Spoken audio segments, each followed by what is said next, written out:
লোকে মোৰ ইউটিউব চেনেলৰ আন এটি ভিডিঅ'লৈ স্বাগতম জনাইছোঁ। আশা কৰোঁ সকলো কুশলে আছে। আজি মই আপোনালোকৰ সন্মুখলৈ লৈ আহিছোঁ এটা খুব সুন্দৰ ভিডিঅ'। আশা কৰোঁ সকলোৱে ভিডিঅ'টো চাই ভাল পাব। তেনেহ'লে বলকচোন আজিৰ ভিডিঅ'টো আৰম্ভ কৰোঁ। আজি মই বনাবলৈ লৈছোঁ নাৰিকলৰ লাড়ু আৰু তাত মই চুজি দি বনাম। আপোনালোকে চুজি লাড়ু হয়তো বনাইছে, কিন্তু নাৰিকলত এনেদৰে চুজি দি কেতিয়াবা নাৰিকল লাড়ু বনাইছেনে? আপোনালোকে কমেণ্ট কৰি জনাব। তেনেহ'লে বলকচোন আজিৰ ভিডিঅ'টো আৰম্ভ কৰোঁ। প্ৰথমতে মই কেৰাহী এখনত ঘিউ 3 চামুচমান দি চুজিখিনি এনেদৰে ভাজি লৈছোঁ, যাতে কেঁচা কেঁচা ভাৱটো নাথাকে। সেইকাৰণে মই চুজিখিনি অকণমান সময়ৰ কাৰণে খুব সুন্দৰকৈ ভাজি লৈছোঁ। এয়া দেখিছেনে, এনেদৰে ভাজি হৈ গৈছে মোৰ এইখিনি। এতিয়া মই কাঁহী এখনত কাঢ়ি ল'ম।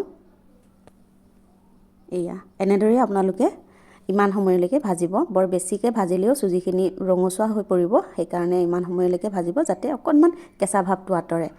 আৰু এয়া মই কাঢ়ি ল'লোঁ। আৰু এতিয়া মই ৰুকা নাৰিকলখিনি কেৰাহীখনত দি এইখিনিও অকণমান সময় ভাজি ল'ম। আৰু ইয়াত মই 2 কাপ চেনি দিম। আপোনালোকে এটা নাৰিকলত 2 কাপ চেনি দিব, আৰু ময়ো তেনেদৰেই দিছোঁ। আৰু এই নাৰিকলখিনি অকণমান সময় ভাজি তাতে মই এতিয়া চেনি 2 কাপ দি দিছোঁ।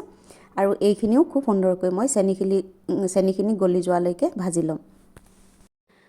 আৰু যেতিয়া নাৰিকলখিনি আপোনালোকে ভাজি থাকিব, তেতিয়া গেছটো ল' ফ্লেমত ৰাখিব, যাতে সোনকালে দেৰি নাযায় আৰু বস্তুটো ভালকৈ অকণমান সিজে। আৰু এয়া দেখিছেনে, মই কমকৈ জুইকুৰা দি পিনি এনেদৰে ভাজি আছোঁ। আৰু অকণমান কষ্ট কৰিব লাগিব, বৰ উবাজুবা কৰি পিনি বনালে মানে বেয়া হ'ব বস্তুটো। সেইকাৰণে এয়া অকণমান আৰু বাকী আছেগৈ মোৰ, ভালকৈ মিক্স হোৱা নাই চেনিখিনি। আৰু অকণমান সময় পূৰা নৰম হৈ যোৱালৈকে ভাজিম, মানে নাৰিকলত চেনিখিনি সোমাই যোৱালৈকে খুব সুন্দৰকৈ ভাজিম।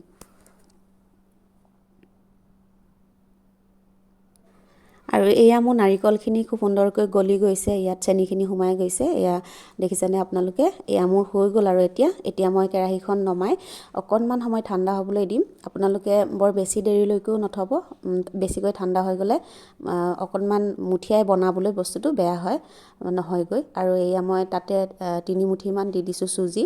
আৰু এনেকৈ চুজি দিলে কি হয় জানেনে, নাৰিকলত যিখিনি এক্সট্ৰা পানী থাকে, চেনিৰ পানী, সেইখিনি খুব সুন্দৰকৈ চুজিখিনিয়ে শুহি লয়। আৰু নাৰিকলৰ লাড়ুখিনি খাবলৈতো সোৱাদ হয়েই, আৰু খুব সুন্দৰ হয়, মানে টান হয় বস্তুটো।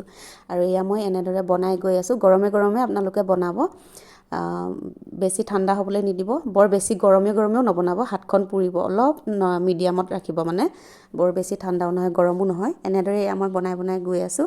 আৰু খুব সুন্দৰ হৈছে, আৰু লগে লগেই যে টান হৈ গৈছে।